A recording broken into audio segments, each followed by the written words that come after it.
کافر ہیں تو پھر حرم میں کیوں آتے ہیں؟ آپ ان کے پاسپورٹ پہ لکھوا دیا کریں شیعہ ہیں، بند کر دیں۔ اگر آپ نے مسلمان لکھ کے بھیجا ہے تو ہم کیا کریں؟ ہم کیسے ان کو روک سکتے ہیں؟ ہمارے پاس کوئی ایسی ایکس رے نہیں ہے جیسے ہیروئن پکڑ لیتے ہیں، کوکین پکڑ لیتے ہیں، نشہ پکڑ، ایسے یہ تو نہیں پکڑ سکتے کافر ہے یا مسلمان ہے۔ ہم نے پاسپورٹ دیکھ رہے ہیں مسلم۔ آپ وہ قادیانی بھی ہو، کسی کو کیا پتہ؟ شیعہ بھی ہو، کسی کو کیا پتہ ہے؟ خارجی ہو، کیا پتہ ہے؟ معتزلی ہو، کیا پتہ ہے؟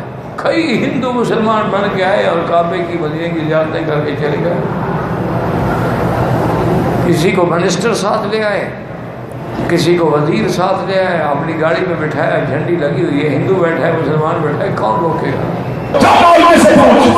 مولانا تو مجھے کافر کہتا ہے، قرآن کسے کافر کہتا ہے؟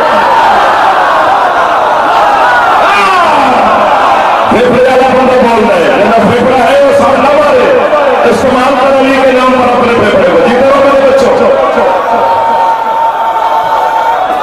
سجدہ پر ہے علی، نا تمہاری چھوٹی چھوٹی داد سے جعفر کا گزارا نہیں ہوتا، یا تو آپن سے خوبوروں میں بولتا، اگر عادت ڈالی ہے تو میں بغل محرم کا اعلان بھی تمہاری واہ واہ پہ کر گیا، لیکن تم تو زمین میں چلے گئے، پتہ نہیں میں کہاں پر جانا چاہتا ہوں، تم مجھے ٹھیک ٹھیک کے پیچھے لینا چاہتے ہو۔ آج اس مرکزی پروگرام میں لائیو چل رہی ہے، دنیا دیکھ رہی ہے، پتہ نہیں کیا کیا کمنٹس آئیں گے۔ چاہے پاکستان ملک کو اللہ سلامت رکھے، اتنا خوبصورت ملک کی تو نے دیواریں کالی کر دی ہے، شیعہ کافر ہے، شیعہ کافر ہے، شیعہ کافر ہے۔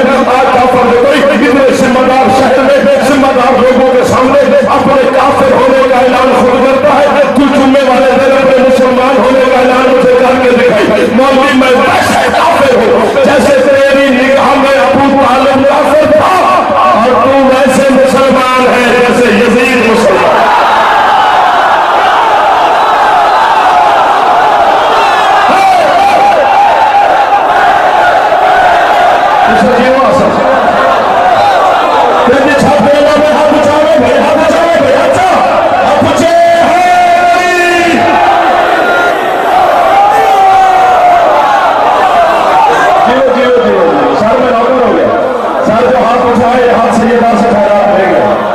زبان بولے